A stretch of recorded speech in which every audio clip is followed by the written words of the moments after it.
Hello students, आज का जो हमारा टॉपिक है वो है माइनॉरिटीज़ एंड मार्जिनलाइजेशन। तो मार्जिनलाइजेशन के बारे में आप पढ़ चुके हैं। यहाँ पर हम माइनॉरिटी समझने की कोशिश करेंगे कि माइनॉरिटीज़ क्या होता है। माइनॉरिटीज़ का लफ्ज़ी मतलब होता है अक़लियत, और इसे थोड़ा इलाबरेट करेंगे तो माइनॉरिटीज़ हम उससे कहेंगे कि कहीं पर भी कोई भी अगर किसी पर्टिकुलर भाषा का इस्तेमाल करने वाले या मज़हब को फॉलो करने वाले लोगों की अगर तादाद कम होंगे उसे हम माइनॉरिटी कहेंगे। जैसे कि हमारे मुल्क हिंदुस्तान में जहाँ हिंदुओं की आबादी तकरीबन 80% है, वहीं मुसलमानों की आबादी जो है वो सिर्फ 14% है। तो यहाँ पर मुस्लिम्स जो है एक रिलीजियस माइनॉरिटी है, अक़लियत है। मुस्लिम जो है अक़लियत में है। तो यूनिट फर्स्ट में आपने देखा कि कॉन्स्टिट्यूशन प्रोवाइड करते हैं हमें सेफगार्ड्स रिलीजियस और लिंग्विस्टिक माइनॉरिटीज़ को, यानी हमारे आइन ने हमें सेफगार्ड्स प्रोवाइड किया है। जो भी मज़हब के बुनियाद पर और भाषा के बुनियाद पर यहाँ पर अक़लियत में है, जो कम तादाद में है, तो वो फंडामेंटल राइट्स के तौर पे यहाँ पर उनको सेफगार्ड्स मिलते हैं। तो आपको क्यों लगता है कि इन माइनॉरिटी ग्रुप्स को सेफगार्ड्स दिया जा रहा है? ये जो लफ्ज़ है माइनॉरिटी, इसे आम तौर पर इस्तेमाल किया जाता है उन कम्युनिटीज़ को रिफ़र करने के लिए जिनकी तादाद जो है किसी और रेस्ट ऑफ द पॉपुलेशन के कंपैरिजन में जिनकी तादाद कम होती है। फॉर एग्जांपल हिंदुस्तान में मुस्लिम्स हो गया, सिख्स हो गया, क्रिश्चियंस हो गए, जैन्स, ये सारे हम रिलीजियस माइनॉरिटीज़ कह सकते हैं। लेकिन ये एक ऐसा कंसेप्ट है जो तादाद से भी काफ़ी पीछे चला जाता है। इसमें आपका इशू ऑफ पावर भी आ जाता है इसी माइनॉरिटी के अंदर, और रिसोर्स को लेकर जो पहुंच होते हैं इसमें भी ये माइनॉरिटीज़ के अंदर ये भी आ जाते हैं इशू भी, और इसके सोशल और कल्चरल डायमेंशंस भी है। जिसे आपने यूनिट फर्स्ट में पढ़ा, इंडियन कॉन्स्टिट्यूशन रिकॉग्नाइज करते हैं कि कल्चर जो है मेजॉरिटी का वो उस तरीक़े पे इन्फ्लुएंस करते हैं मेजॉरिटी का कल्चर सोसाइटी जिस हिसाब से सोसाइटी और गवर्नमेंट अपने आप को एक्सप्रेस करते हैं मेजॉरिटी के कल्चर के हिसाब से। तो उस केस में ये साइज़ जो है एक डिसएडवांटेज भी हो सकते हैं, और इसकी वजह से मार्जिनलाइजेशन मतलब एक पर्टिकुलर कम्युनिटी जो है मार्जिनलाइज भी हो सकते हैं, ख़ास तौर पर जो जिनकी तादाद कम होती है। इस वजह से सेफगार्ड्स की ज़रूरत पड़ती है। तो इन माइनॉरिटी कम्युनिटीज़ को प्रोटेक्ट करने के लिए कि अगर कहीं ना कहीं अगर ये जो कल्चरली जो डोमिनेटेड या कम्युनिटी है वो मेजॉरिटी का कल्चरली जो मेजॉरिटी कम्युनिटी है कहीं ना वो इस माइनॉरिटी कम्युनिटी को डोमिनेट ना कर जाए, इसलिए इन माइनॉरिटी कम्युनिटी को सेफगार्ड करने के लिए हमें इनको बचाने के लिए, इनको प्रोटेक्ट करने के लिए हमें सेफगार्ड्स की ज़रूरत पड़ती है। ये सेफगार्ड्स जो है उन्हें किसी भी किस्म के भेदभाव या डिसएडवांटेज से भी वो बचा सकते हैं। तो कुछ कंडीशंस के हिसाब से कम्युनिटीज़ जिनकी तादाद कम होती है रेस्ट ऑफ द सोसाइटी के कंपैरिजन में, वो शायद इनसिक्योर भी फील करे अपनी ज़िंदगियों को लेकर, अपनी माल दौलत को लेकर और अपनी वेलबींग को लेकर। ये जो सेंस ऑफ इनसिक्योरिटी है ये उस समय और भी मुश्किल हो जाते हैं जब ये रिलेशंस जो होते हैं, ताल्लुकात माइनॉरिटी और मेजॉरिटी और ये जो माइनॉरिटी के जो ताल्लुकात होते हैं वो सही नहीं होती है। तो ये कॉन्स्टिट्यूशन जो है इन सेफगार्ड्स को प्रोवाइड करते हैं, क्योंकि कॉन्स्टिट्यूशन इस चीज़ को लेकर कॉन्स्टिट्यूशन अहद कर चुके होते हैं कि वो इंडिया की इस कल्चरल डाइवर्सिटी को प्रोटेक्ट करेंगे और इन्हीं लोगों के बीच में, इन्हीं सिटीजन्स के बीच में इक्वालिटी प्रमोट करेंगे और जस्टिस को भी प्रिवेल होना चाहिए। ये सा कमिट किया है इंडियन कॉन्स्टिट्यूशन ने। जैसे आपने पहले ही पढ़ा है चैप्टर 5 में, जुडिशरी भी एक अहम रोल प्ले करता है इन लॉ को अपहोल्ड करने के लिए और फंडामेंटल राइट्स को इन्फोर्स करने के लिए, क्योंकि फंडामेंटल राइट्स जो है वो जस्टिसेबल है। अगर कहीं पर भी किसी भी सिटीज़न को, चाहे वो जिस मज़हब को भी मानते हो, अगर उसको लगे कि उसके फंडामेंटल राइट्स वायलेट हो रहे हैं तो वो हाई कोर्ट्स और सुप्रीम कोर्ट्स जो है जा सकते हैं। तो कोई भी शख्स जो है कोर्ट जा सकते हैं अगर उन्हें ये यकीन होगा, अगर उन्हें ऐसा लगता हो कि उनके फंडामेंटल राइट्स जो है वो छीने जा रहे हैं। तो अब हम मार्जिनलाइजेशन को समझने की कोशिश करेंगे मुस्लिम कम्युनिटी के कंटेक्स्ट में, मुस्लिम्स एंड मार्जिनलाइजेशन। तो अकॉर्डिंग टू 2011 सेंसस, 2011 के सेंसस के मुताबिक मुस्लिम्स की आबादी जो है हिंदुस्तान में 14.2% है, और इस कम्युनिटी को मार्जिनलाइज्ड कम्युनिटी कंसिडर किया जाता है क्योंकि दूसरे कम्युनिटीज़ के कंपैरिजन में बहुत सारे सोशो इकोनॉमिक डेवलपमेंट से उन्हें दूर रखा गया, उन्हें डिप्राइव यानी समाज के तौर पर, समाजी तौर पर और माशी तौर पर उन्हें तरक्की करने का बराबर मौका जो है इन मुसलमानों को कहीं ना कहीं मुल्क के अंदर, इस देश के अंदर नहीं मिला है। ये जो डाटा दिया गया है पिछले नीचे 3 टेबल्स में अलग अलग सोर्सेस से इसको निकाल के दिया है। यहाँ पर मुस्लिम कम्युनिटी के सिचुएशन को, इनकी हालत को इंडिकेट करता है। बेसिक कम्युनिटी जो बुनियादी ज़रूरतें होते हैं उसको लेकर, इसके अलावा शरह ख़वानदगी को लेकर और पब्लिक एम्प्लॉयमेंट यानी लोगों, इन मुसलमानों को रोज़गार कितना मिलता है। इन टेबल्स को हम पढ़ेंगे, फिर देखेंगे कि ये कितना इनको मार्जिनलाइज किया गया है। तो आपको क्या लगता है ये टेबल्स हमें क्या बताते हैं सोशो इकोनॉमिक स्टेटस के बारे में इन मुस्लिम कम्युनिटीज़ की? तो बेसिक कम्युनिटीज़ की अगर बात करेंगे, बेसिक कम्युनिटीज़ में हम जो बुनियादी उनकी जो ज़रूरत होती है, जैसे बिजली हो गया, घर हो गया, कपड़ा हो गया, रोटी हो गया, उसको लेकर यहाँ पर रिलीजियस कम्युनिटी, और यहाँ पर हिंदू की बात करेंगे 65% लोग जो है वो पक्का हाउसेस में रहते हैं। इलेक्ट्रिसिटी की बात करेंगे तो 75% लोगों के पास हिंदू ये इलेक्ट्रिसिटी है, और टैप वाटर की बात करेंगे तो 43.7% जो है उनके पास टैप वाटर है। मुस्लिम्स की बात करेंगे तो सिर्फ 63.8 के पास पक्का हाउस है, वहीं 67.5% लोगों तक बिजली फराहम की गई है, और टैप वाटर जो है वो 35.8 तक हम पहुंच पाते हैं। क्रिश्चियंस की बात करेंगे तो 69.3, वहीं इलेक्ट्रिसिटी 86.2 और 48.0। तो इस बेसिक कम्युनिटीज़ की बात करेंगे तो सिख जो है वो हिंदुओं से भी काफ़ी आगे है, 91.3 पक्का हाउस में रहते हैं, 96.0 इलेक्ट्रिसिटी पहुंच पाते हैं, और 49.3 जो है वो टैप वाटर पहुंचते हैं उन तक। तो ये सोर्स है इंडियन ह्यूमन डेवलपमेंट रिपोर्ट 2011 का है। तो इनमें से कौन से कम्युनिटीज़ को जो है बेसिक कम्युनिटीज़ पहुंच पाते हैं? तो यहाँ पर जाहिर सी बात है मुस्लिम से यहाँ। और यहाँ लिटरेसी रेट अगर देखेंगे मज़हब के हिसाब से 2011 में ओवरऑल इंडिया की लिटरेसी रेट जो है वो 74% है। तो वहीं पर हिंदूज़ जो है वो 63 है, मुसलमानों में 57, क्रिश्चियंस में 74, सिख्स में 67, बुद्धिस्ट में 71 और जैन्स में 86। तो इस हिसाब से यहाँ पर भी लिटरेसी रेट में मुस्लिम्स जो है काफ़ी पीछे हैं।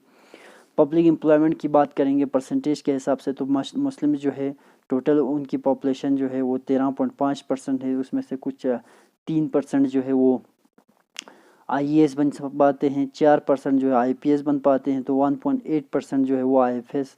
तो central public sector unit PSUs में जो काम करते हैं वो 3.3%, तो स्टेट PSUs में 10.8%। तो बैंक्स और RBI में सिर्फ 2.2% लोग जो है वो काम कर पाते हैं। यहाँ तो एम्प्लॉयमेंट के लिहाज से भी, बेसिक कम्युनिटीज़ के लिहाज से भी ये मुस्लिम्स जो है वो काफ़ी पीछे हैं।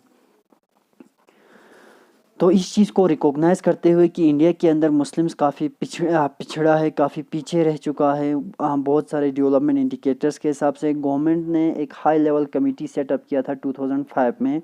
तो इस कमेटी का चेयरमैन जो था वो जस्टिस राजेंद्र सैचार था। तो इस कमेटी ने एग्जामाइन किया सोशल, इकोनॉमिक और एजुकेशनल स्टेटस को मुस्लिम कम्युनिटी का इंडिया के अंदर। तो इस रिपोर्ट ने डिस्कस किया डिटेल में मार्जिनलाइजेशन, इस कम्युनिटी के मार्जिनलाइजेशन को। इसने सजेस्ट किया है कि सोशल, इकोनॉमिक और एजुकेशनल इंडिकेटर्स के रेंज के हिसाब से मुस्लिम कम्युनिटी जो है यहाँ पर मार्जिनलाइज्ड कम्युनिटीज़ से बिल्कुल उनका आप कंपेरिजन कर सकते हैं। जैसे कि शेड्यूल्ड ट्राइब्स हो गया, शेड्यूल्ड कास्ट से उनकी हालत जैसे ही है, यानी शेड्यूल्ड ट्राइब्स और शेड्यूल्ड कास्ट के जैसे लोग ही, इनकी हालत भी उनसे कोई बेहतर नहीं है। ठीक है, यहाँ एक रिपोर्ट के हिसाब से एवरेज ईयर जो है स्कूलिंग का मुस्लिम बच्चों के जो स्कूलिंग के ईयर्स जो है 7 से 16 जो है वो बहुत कम है दूसरे सोशो रिलीजियस कम्युनिटीज़ के कंपैरिजन में। तो मुस्लिम्स जो है बहुत कम जो है 7 से 16 साल के बीच में स्कूल जा पाते हैं। तो इकोनॉमिक और सोशल जो मार्जिनलाइजेशन मुस्लिम्स ने एक्सपीरियंस किया है उसके और भी डायमेंशंस है। तो दूसरे माइनॉरिटीज़ की तरह मुस्लिम्स कस्टम्स और प्रैक्टिस जो है, मुस्लिम्स के जो रस्म रिवायात होते हैं, सकाफ़त कल्चर जो होते हैं, वो मुसलमानों को मेन स्ट्रीम से अलग करते हैं इनके इस रस्म रिवायत की वजह से। तो कहते हैं कुछ मुसलमान जो है, नॉट ऑल, सारे नहीं बल्कि कुछ मुसलमान जो है वो बुर्का पहनते हैं, और कुछ लोग जो है मुसलमान कुछ जो है वो बहुत ज़्यादा लंबे दाढ़ी रखते हैं और इसके अलावा फेस पहनते हैं। तो ये एक तरीक़ा बन जाते हैं इन मुसलमानों को पहचानने का। तो इस वजह से उन्हें आइडेंटिफाई कर लेते हैं, अलग तरीक़े से उनकी पहचान हो पाती है। और बहुत सारे लोग तो उन्हें लगता है कि वो हमारे मेन स्ट्रीम जैसे लोग नहीं, हम में से नहीं है, वो अलग हैं।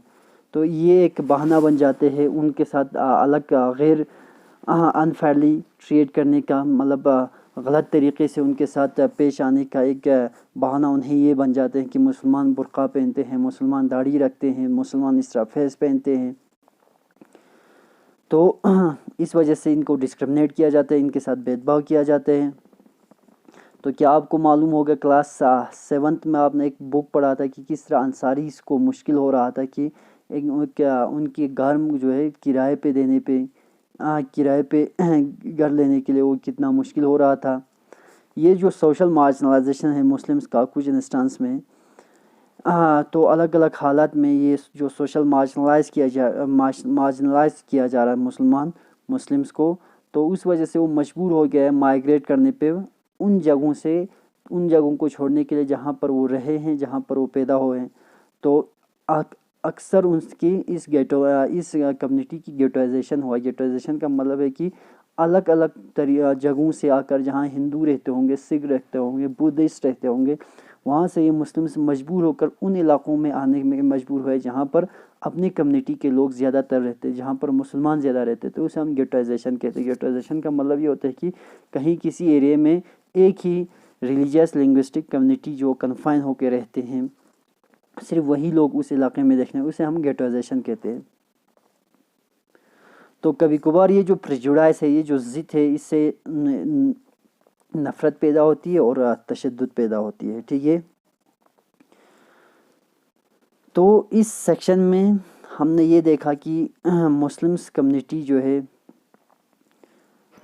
अब मुस्लिम कम्युनिटी के केस में कि किस तरह इकोनॉमिक और सोशल मार्जिनलाइजेशन के बीच में एक किस्म का लिंक है। तो पहले चैप्टर में हमने पढ़ा था आदिवासी के सिचुएशन के बारे में। तो क्लास 7th के बुक में हमने unequal status of women in India की किस तरह औरतों को बराबर स्टेटस नहीं दिया जाता है, रुतबा नहीं दिया जाता है इंडिया में।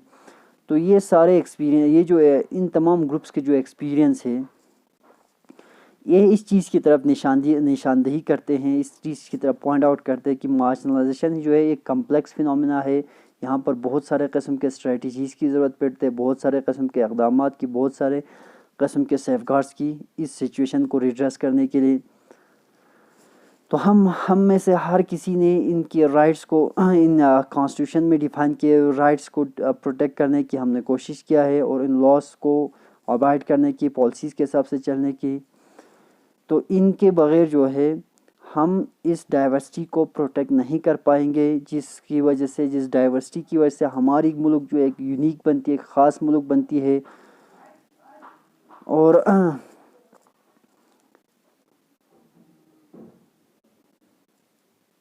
और इसके साथ साथ हमें ये एहसास नहीं होगा कि हमारे स्टेट की जो कमिटमेंट है, स्टेट ने जो ठान लिया है, वादा किया है इक्वालिटी को प्रमोट करने का, तो हमें भी इसमें स्टेप्स उठाने, हमें भी इक़दामात हमें भी इन लॉस को फॉलो करना है। हमें भी क्या करना है कि बने हुए इस कानून के तहत चलें, ताकि कोई भी किसी भी कम्युनिटी को जो है हमारी वजह से वो मार्जिनलाइजेशन जो है मार्जिनलाइज ना हो, या ऐसे कोई फीलिंग्स जो है ना आए। ठीक, तो कंक्लूड करेंगे इस चैप्टर में हमने अभी तक कोशिश किया है कि मार्जिनलाइज्ड कम्युनिटी बनने का मतलब क्या होता है, मार्जिनलाइजेशन की क्या मतलब होती है।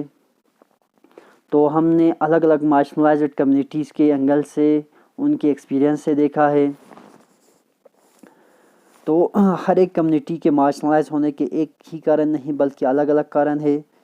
हर एक एक्सपीरियंस जो है मार्जिनलाइजेशन का, हर किसी ने इस मार्जिनलाइजेशन के एक्सपीरियंस को अलग अलग तरीक़ों से लिया है, अलग अलग से तरीक़ों से उन्हें फ़ील हुआ है। तो हमने ये भी देखा है कि मार्जिनलाइजेशन जो है डिसएडवांटेज एक्सपीरियंस करना, प्रिजुडाइज, पावरलेसनेस, पावर कम होना, उनके हाथों में जो मार्जिनलाइज कम्युनिटीज़ होते हैं उनके हाथों में पावर भी नहीं होते, उन्हें उनके साथ एक किस्म की ज़िद होती है और ये डिसएडवांटेज कम्युनिटीज़ होते हैं। तो हिंदुस्तान में सिर्फ मुस्लिम्स और आदिवासी ही नहीं बल्कि बहुत सारे और भी मार्जिनलाइज्ड कम्युनिटीज़ है, जैसे कि दलित्स हो गया। और इन दलित्स के बारे में आप नेक्स्ट चैप्टर में पढ़ोगे। मार्जिनलाइजेशन की वजह से लोगों की जो सोशल स्टेटस है वो काफ़ी कम रहते हैं और उनकी पहुंच जो है तालीम तक और दूसरे रिसोर्स तक नहीं पहुंच पाते हैं। फिर भी ये जो लाइव्स ऑफ मार्जिनलाइज्ड पीपल जो है, लोगों के जो मार्जिनलाइज्ड लोग हैं, कैन एंड डू चेंज, वो भी चेंज हो सकता है और चेंज होना चाहिए। इनकी ज़िंदगियां जो है वो चेंज होनी चाहिए, इनकी ज़िंदगियां ऐसी नहीं रहनी चाहिए। तो हर कोई जो है मार्जिनलाइज नहीं होते all time exactly the same way. उसी तरीके से हमेशा ये हर कोई जो है मार्जिनलाइज नहीं होते। अगर हम इस दो एग्जांपल की तरफ जाएंगे मार्जिनलाइजेशन के, हमें एक चीज़ देखने को मिलेंगे कि इस ग्रुप्स का बहुत ही रेजिस्टेंस और स्ट्रगल की जो हिस्ट्री है वो बहुत ही लंबी हिस्ट्री है। ये मार्जिनलाइज्ड जो कम्युनिटीज़ होते हैं वो अपनी डिस्टिंक्ट कल्चरल डिस्टिंक्टनेस को मेंटेन करना चाहते हैं। तो राइट्स तक पहुंचकर, डेवलपमेंट तक और बाकी मौक़ों तक पहुंचकर वो अपने कल्चर को ख़त्म करना नहीं चाहते, वो अपने कल्चर को बरकरार रखना चाहते हैं। तो नेक्स्ट चैप्टर में हम पढ़ेंगे कि हाउ डिफरेंट ग्रुप्स जो है उन्होंने किस तरह अलग अलग ग्रुप्स जो है उन्होंने इस मार्जिनलाइजेशन का सामना किया है, मार्जिनलाइजेशन का मुकाबला किया है। तो यहाँ पर हमारा ये चैप्टर जो है ख़त्म हो जाते हैं।